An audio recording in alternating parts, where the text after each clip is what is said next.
বড় বড় medical college হাসপাতাল ইন্টার্নিস্ট থেকে চলে যাবে। আমরা ইন্টার্নিস্ট থেকে যাইতে চাই না। আমাদের ইন্টার্ন ভাই বোনেরা বলতেছে, ভাই আমাদেরকে পড়াশোনা করার যৌক্তিক সময় দিবেন, নয়তো আমরা ইন্টার্নি ছেড়ে আমরা আমাদের মতো হাসপাতাল কর্তৃপক্ষের কাছে বুঝিয়ে দিয়ে চলে যাব। এই 5ই আগস্ট পরবর্তী জুলাই গণঅভ্যুত্থানে বাংলাদেশে কোন সেক্টরে চাকরির পরীক্ষা হোক বা সরকারি কেনাকাটা হোক, আমাদের তরুণ সমাজ আর কোন ধরনের কোন ফ্যাসিস্ট আমলের পুকুর চুরি বা দুর্নীতি বা জবাবদিহিতাবিহীন বাংলাদেশ দেখতে চায় না। আমাদের কথা হলো যে আপনারা বিসিএস এর ধারাবাহিকতা অনুসারে আপনারা জানেন পিএসসি একটা রোডম্যাপ দিয়েছে।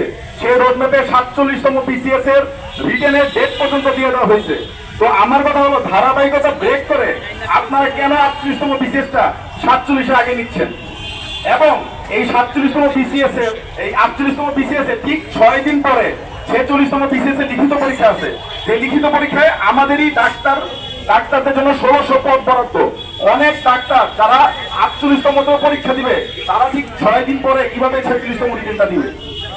আর করোনাকালীন সময় যেখানে আপনি নভেম্বরে সার্কুলার দিয়ে ফেব্রুয়ারির 26 তারিখে পরীক্ষা নিয়েছিলেন 2021 সালে, সেখানে 2022 সালে, সেখানে কেন আপনার এই তাড়াহুড়া?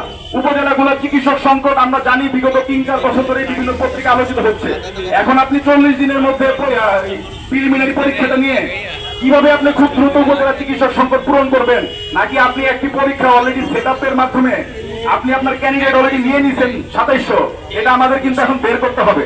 এবং আমরা এখানে কেউ কোনো পরীক্ষা পিছানো দাবি নিয়ে দাঁড়ায় নাই। আমরা দাঁড়াইছি যে বিগত বছরে 39 স্পেশাল বিসিএস এবং 42 স্পেশাল বিসিএস যেভাবে আপনি সার্কুলার ঘোষণার পরে 3 মাস পরে পরীক্ষা নিচ্ছেন, আপনি ওই ধারাবাহিকতা অনুসরণ করবেন। সিলেবাসের ভলিউম একই রাখছেন, কিন্তু পরীক্ষার ডেট আনাই দিচ্ছেন আপনি। সিলেবাসের ভলিউম তো বাড়ানো হয়েছে, আরেকটু কিছু বাড়ানো হয়েছে, তো আপনি আবার পরীক্ষার ডেট দিচ্ছেন 40 দিনের মধ্যে। এখন এই পরীক্ষা যদি আমি পিএসসির সম্মানিত যারা সদস্য আছেন, যে এর মধ্যে যারা চিকিৎসক আছেন, ওনাদেরকে যদি বলি যে আমাদের সাথে একসাথে পরীক্ষা দেন, ওনারাও এই পরীক্ষা ফেল করবে যদি ওনারা প্রশ্ন না দেখেন। আর আপনারা জানেন পিএসসিতে আমাদের আন্দোলনের সময় আমরা নানা ধরনের পিএসসির অনিয়ম, স্বেচ্ছাচারিতা, প্রশ্ন ফাঁস, নানাবিধ বিষয়গুলোকে আমরা জাতির সামনে তুলে ধরেছি। এখন চিকিৎসক সমাজকে যদি তারা দুর্বল মনে করে যে চিকিৎসক সমাজের উপর যে কোনো কিছু তারা চাপিয়ে দিতে পারবে, চিকিৎসক সমাজ এত দুর্বল না।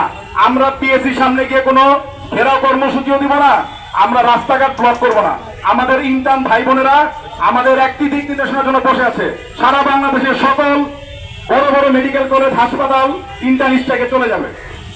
আমরা ইন্টার্নিস্ট থেকে যাইতে চাই না। আমাদের ইন্টার্ন ভাই বোনেরা বলতেছে, ভাই আমাদেরকে পড়াশোনা করার যৌক্তিক সময় দিবেন, নয়তো আমরা ইন্টার্নি ছেড়ে আমরা আমাদের মতো হাসপাতাল কর্তৃপক্ষের কাছে বুঝিয়ে দিয়ে চলে যাব।